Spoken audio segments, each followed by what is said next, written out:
Well, Shabbat Shalom, everybody. Shabbat Shalom. So, as Joe was talking about here, we have the Feast of Tabernacles coming up here. I'd like to I guess we'll label the teaching today, what is love? First of all, let's just go into the Bible, into Leviticus, where it talks about, I can't remember what chapter, I didn't write down the chapter here, but it talks about in verse 33 of the chapter that I'm in, whatever chapter that is, I don't remember here, but it says, God said to Moses, "Say to the Israelites, on the 15th day of the 7th month, the Eternal's festival of tabernacles begins, and it lasts for 7 days. The first day is a sacred assembly, do no regular work. For 7 days, present food offerings to the eternal God, and on the 8th day hold a sacred assembly and present a food offering to God. It is this closing special assembly, do no regular work. These are the Eternal's appointed festivals, which you are to proclaim as sacred assemblies for bringing food offerings to the Eternal, the burnt offerings and the grain offerings, sacrifices and drink offerings required for each day. These offerings are in addition to those for the Eternal Sabbaths, and in addition to your gifts and whatever you have vowed, and all the free will offerings you give to the eternal God. So beginning with the 15th day of the 7th month after you have gathered the crops of the land, celebrate the festival to God for 7 days. The first day is a Sabbath rest. The 8th day also is a day of Sabbath rest." By the way, if you want to follow, it's Leviticus 23. Yeah, that's it. Yeah, I couldn't remember. Yeah, 23. In case you want to turn there. We're in verse 40 now. So on the first day you're to take branches from luxurious trees, from palms, willows, and other leafy trees, and rejoice before God, the Eternal your God, for 7 days. Celebrate this as a festival to the Eternal for 7 days each year. This is to be a lasting ordinance for the generations to come. Celebrate it in the 7th month. I get a kick out of people who say the law's been done away when this is supposed to be a lasting ordinance for all generations to come. We'll talk about that more in a little bit too. It says, live in temporary shelters for 7 days. All native-born Israelites are to live in such shelters, so your descendants will know that I had the Israelites live in temporary shelters when I brought them out of Egypt. I am the Eternal your God. So there's the command given to celebrate these days. And we understand through the years we've been taught, these are teachings, these are assemblies of love.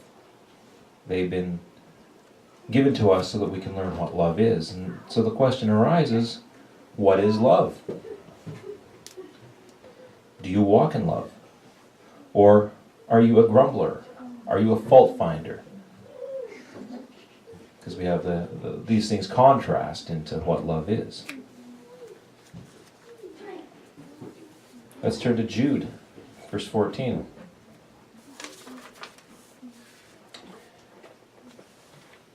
Enoch, the 7th from Adam, prophesied about them. See, the Eternal is coming with thousands upon thousands of his holy ones to judge everyone, and to convict all of them of all the ungodly acts they have committed in their ungodliness, and of all the defiant words ungodly sinners have spoken against him, being God, being Yeshua.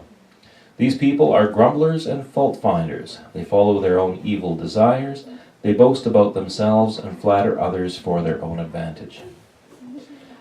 One of the things we have to deal with in our personal lives is this whole idea of fear and pride. Do we think highly of ourselves? Do we think we're more wise than others? These are items that are coming out of pride, which totally contradict love. We're not supposed to nullify the love walk. We're supposed to be expunging the whole idea of walking in pride out of our lives.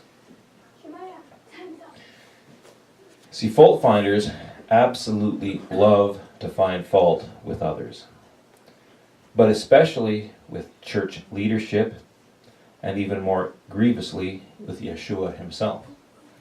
And they're constantly trying to justify their own sinful nature, or their fears, or their pride, or whatever it is, and refuse to walk in their anointing by pointing out faults in others.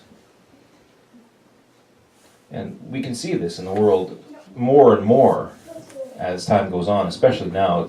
We're in the end days, and you can look around and see people, and everybody has their opinion, we'll say. They have their paradigm they want to put forth, or their, they have this idea that unless you listen to them and give heed to what they say, you're just a loser.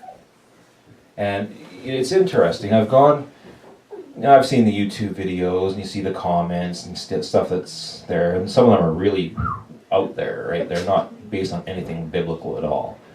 And then there was one time I tried pointing out to someone that, just in a loving manner too, I was like, this is, I think they were talking about the genealogy of Yeshua. There's this thing out there where they say Yeshua was a black man.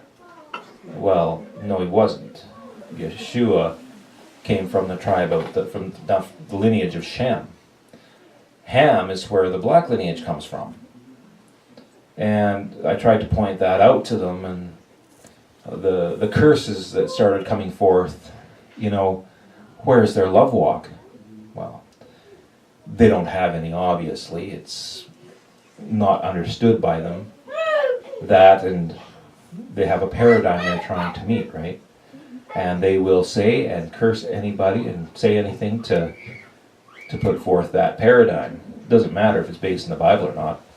You can look at Chronicles and it'll tell you the line of Yeshua and down through David, and where the lineage is right there. History will tell you. Yeah, it's just it's like the short-lived Earth theory, the young Earth, where they say dinosaurs were on the ark. Well, where are the dinosaurs today if that's the case? They'll say, oh, they all died out. Well, of course they did. They died out in that meteorite. There's all kinds of proof anyway to prove the validity of the Bible, and to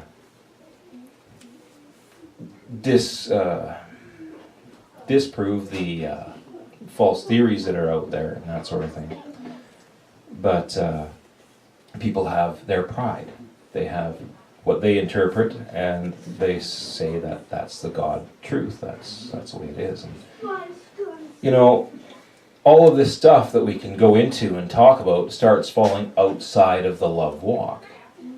There's no love in deception. There's no love in misdirection. There's no love in fault finding. There's no love in, the greatest of all things we're given in the fruits of the Spirit is love.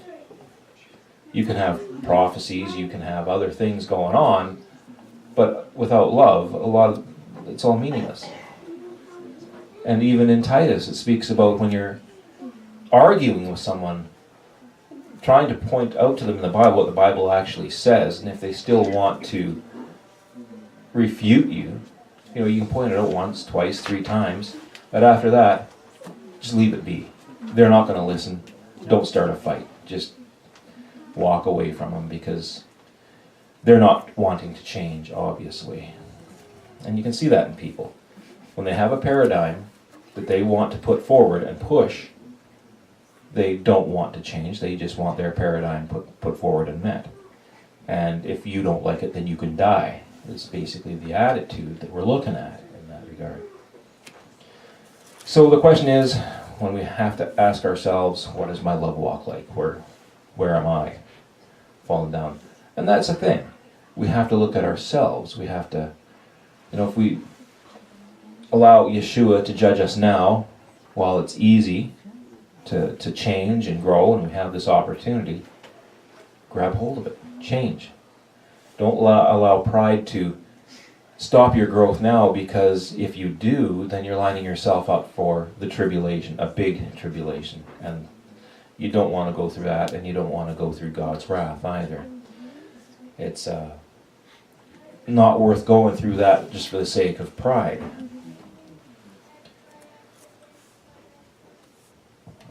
Let's see here. Jude 17 says, But dear friends, remember that the apostles of our King Jesus Christ foretold. They said to you, in the last times there will be scoffers who will follow their own ungodly desires.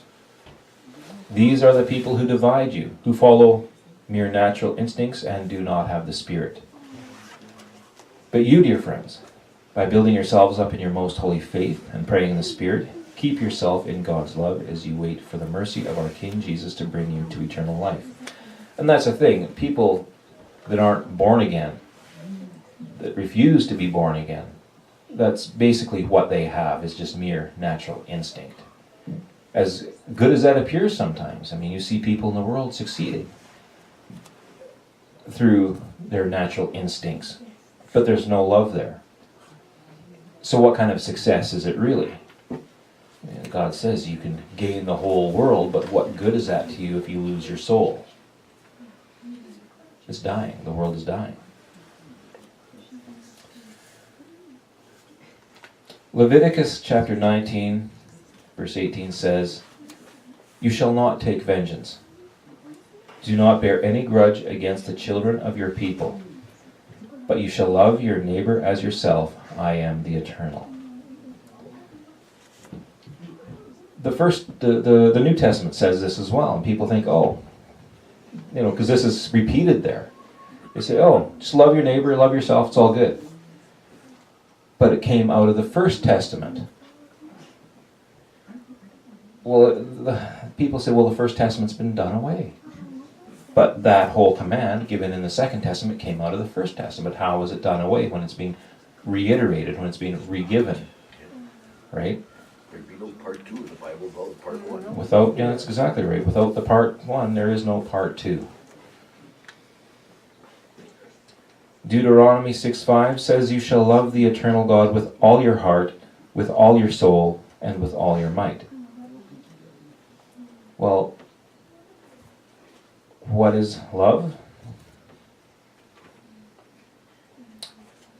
2 John verse 6 says, this is love, that we walk in obedience to his commands, as you have heard from the beginning.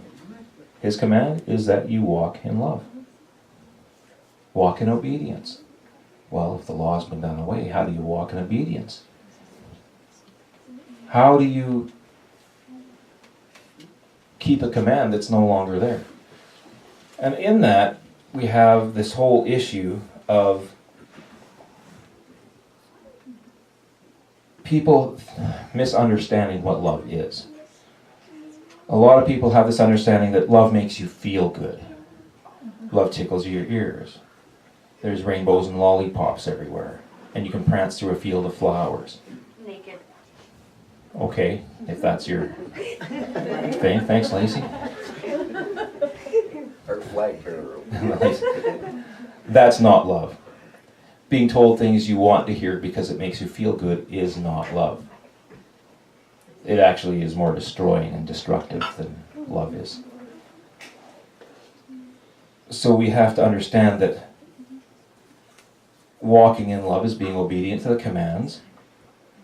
And those who have the paradigm that love is this fancy thing that makes you feel good, because they don't feel good when someone's explaining something to them, they think that's not love.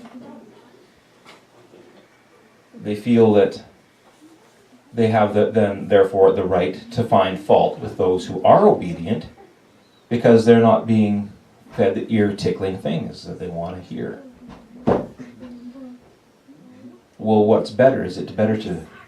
How was it worded to me one time? I'd rather hear a bitter truth than a sweet lie.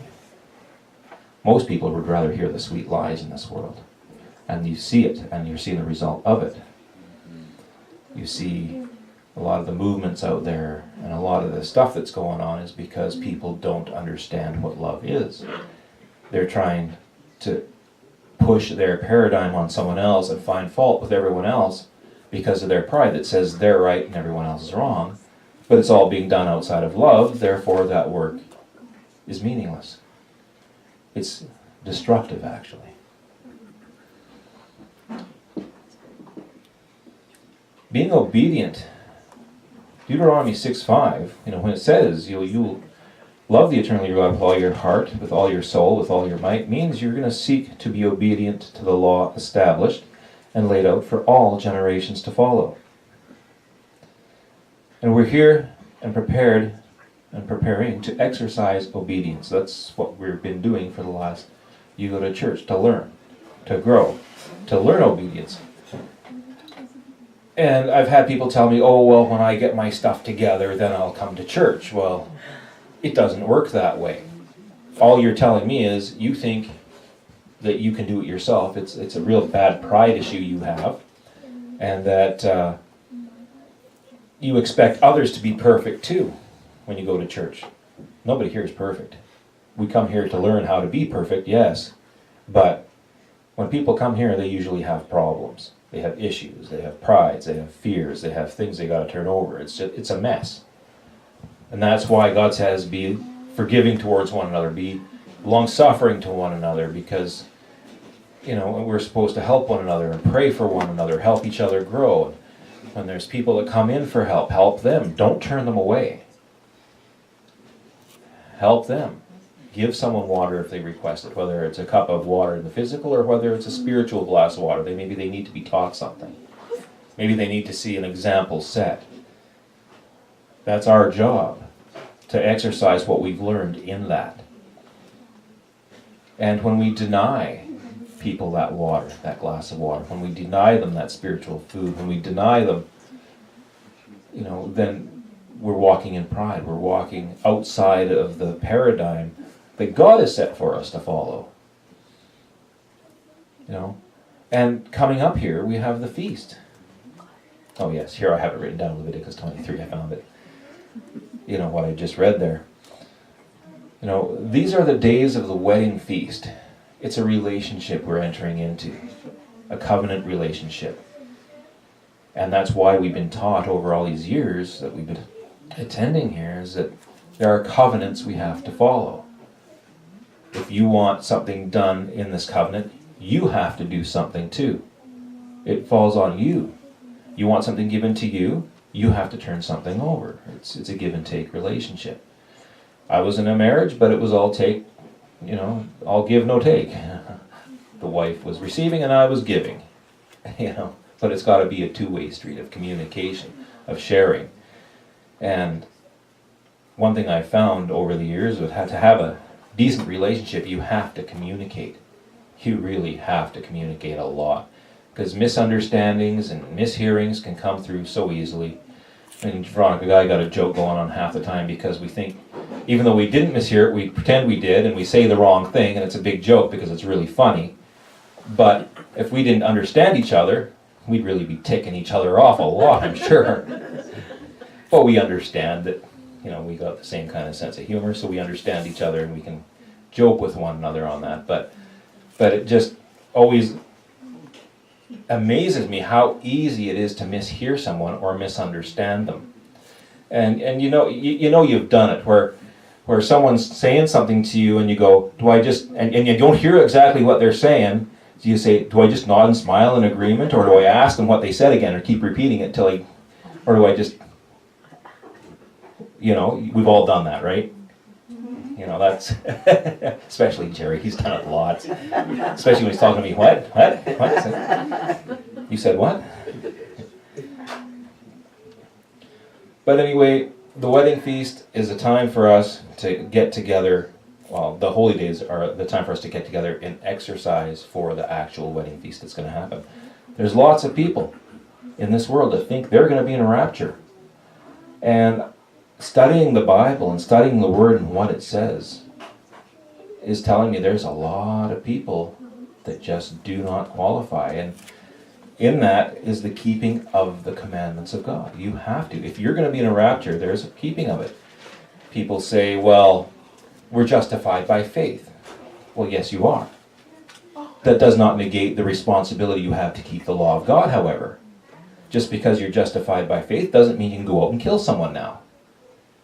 On the contrary, it actually means you're more responsible to be more upright, to exercise that law the law becomes stronger, not weaker. It's not done away. It actually becomes more critical that you keep it, because we're being moved into a kingdom where there's rule of law.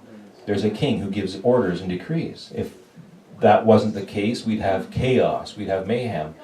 And all we have to do for that example is look into the world today, where they have chaos and mayhem, and it's largely because people don't want to follow the rules. They want everyone to follow their rules or their paradigm. They don't want to exercise love. And when you get outside of that love walk, you start seeing chaos. You start seeing the world fall apart. And that's where we are.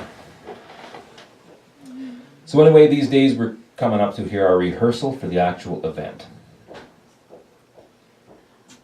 Those who may have been even been called to participate in these days yet refuse are effectively telling Yeshua that they do not want to attend the wedding feast. There's people that don't want to. That's fine. That's their choice. They have free will. And it's sad when you know someone's been called and they refuse. And we understand that the last day, the last high day we have in the year, in the whole year, is that the last great day. And it's where the Father mourns the loss of his children that have outright said to him, no, we're not going to do things your way. We want our evil. We want our Satan. We want that, they don't want to let go of their pride. That was Satan's fault. That was his major problem, his pride. Let's turn to Psalm 145.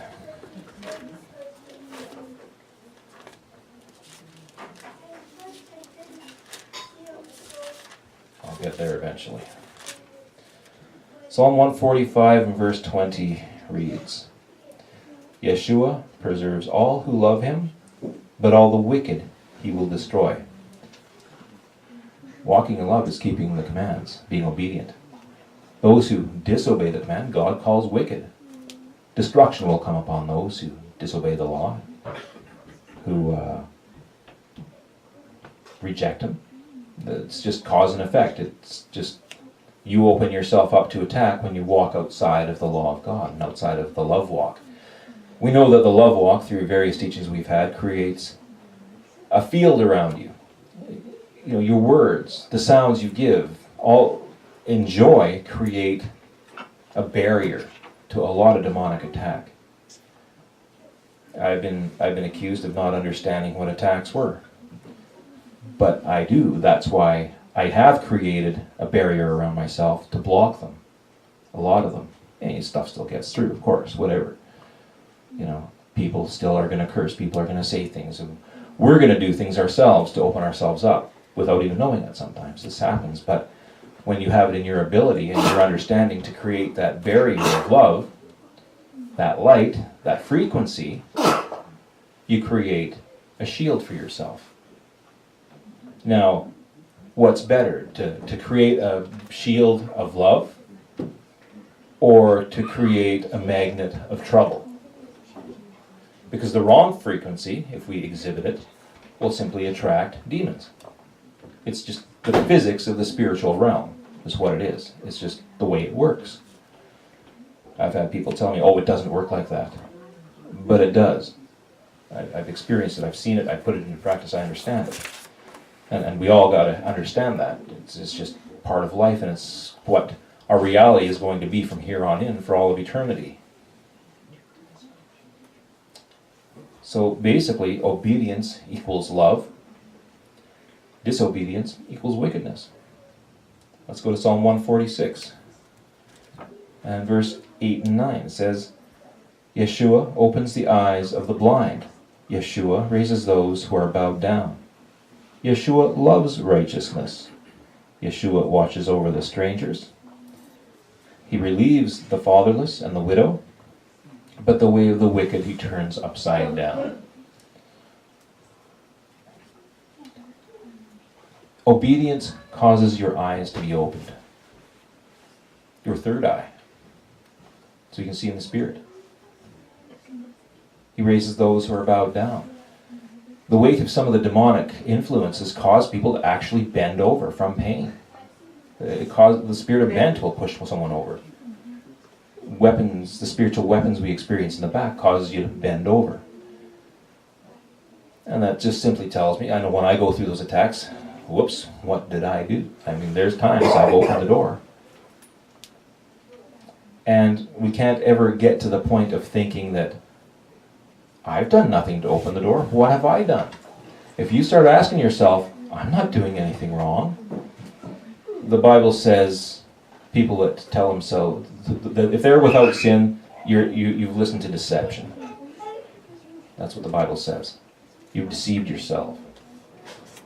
That there's no one so perfect right now alive on this planet that they're so righteous that they're not under attack of some form or another. But the way we start breaking that attack is through the love walk, through the development of that shield of love, that vibrational frequency change we can make. And Jesus says, come before me and rejoice. That's why we have praise and worship. No praise and worship, no protection. With praise and worship, we start developing a shield. The more involved we are, the greater that shield is. I think Judy would agree with me. Yep.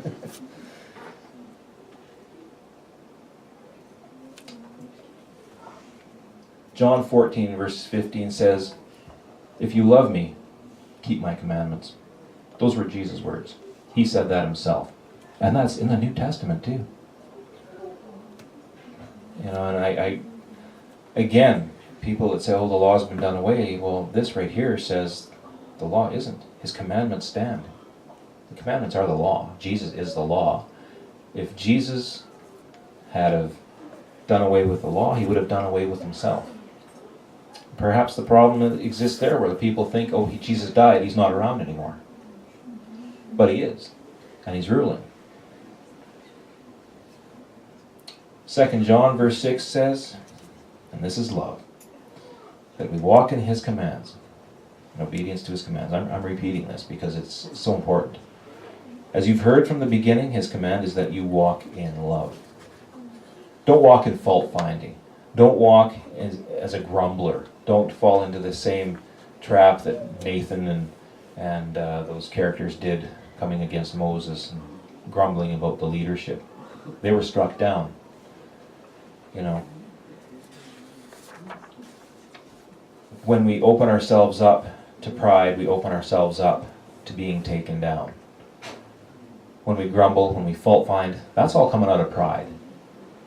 Thinking we know the way, we know that we're right, when in actuality we could have very easily deceived ourselves. In Jeremiah 31 verse 35 to 37 it says, thus says the Eternal, who gives the sun for a light by day, and the ordinances of the moon and the stars for a light by night. Notice it says the ordinances of the moon. Who disturbs the sea and its waves roar. The God of hosts is his name. We'll put the real name of God in there when we do some research and find out the exact name, because we understand the exact names of God have power. If those ordinances depart from before me, says the Eternal, then the seed of Israel shall also cease from being a nation before me forever. Thus says the Eternal, if heaven above can be measured and the foundation of the earth searched out beneath, I will also cast off all the seed of Israel for all they have done, says the Eternal. These ordinances, these laws, these commands, these rules we've been given to live by are for our very existence. If they're done away, we no longer deserve to stand as a people. There's no right, no legal right anymore. You know, and that's something that the world doesn't seem to understand. Oh, love's been done away. That's what they're saying. If the law has been done away, then love has been done away. And if love has been done away, then Israel gets to be wiped from the face of the earth. That's the whole program. The world wants Israel destroyed. They don't want to see the return of Yeshua. They're ready to fight him. The whole Christian world, as a matter of fact, is basically ready to fight Yeshua at his return, because they're following a Babylonian religion, not the way that Yeshua commanded to walk. You know, all of these things that we speak of with love, It's a shield for us. The blood of Yeshua was shed out of love. It gives us a shield, a protection. The laws, the ordinances, the commands are all given as a shield, as a blessing, as protection for us. It says, if you walk in this way, it will go well with you. You know, keep my commands that you shall live and not die. Over and over and over and over again, the whole Bible speaks this out so that we can live and not die. Don't allow pride, don't allow fear to overtake you, overwhelm you, because it's there to destroy you. And if you don't deal with it, it will destroy you. It's a false god. God says, don't set up false idols. Don't worship the graven image. Our fears, our prides, our paradigms can become these idols and these graven images in our lives if we worship them. And they will destroy us.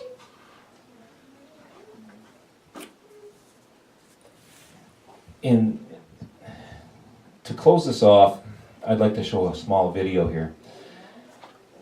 But keep in mind, the reason I'm showing this is, as believers, the world as a whole is under attack. Most of it doesn't seem to understand that from a spiritual point of view.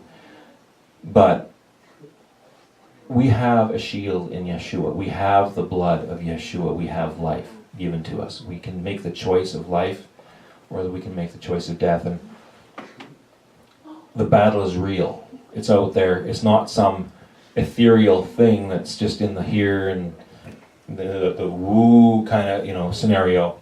People refer to it as woo-woo, But the battle's real. And if we can employ the love walk and employ the blood and employ the commands of God and speak the word, what this guy is talking about doesn't have to affect us. But it's affecting the entire world. Affecting it and infecting it. And this guy knows what he's talking about. He's a weapons expert. And that's what we deal with on the spiritual level, our spiritual weapons. But it doesn't stop there. The word spoken out defends us from physical weapons as well, as we've learned over the years. So take a look at this video. It's about 14 and a half minutes long or so. And keep in mind, like I said, that the reason we're going through the feast days is God has taken out of what's coming. He's wanting to protect us. He's wanting to bless us. It's not a scare item. It's an item for us to consider our love walk. Where do you stand in your love walk with Yeshua? Keep that always in mind.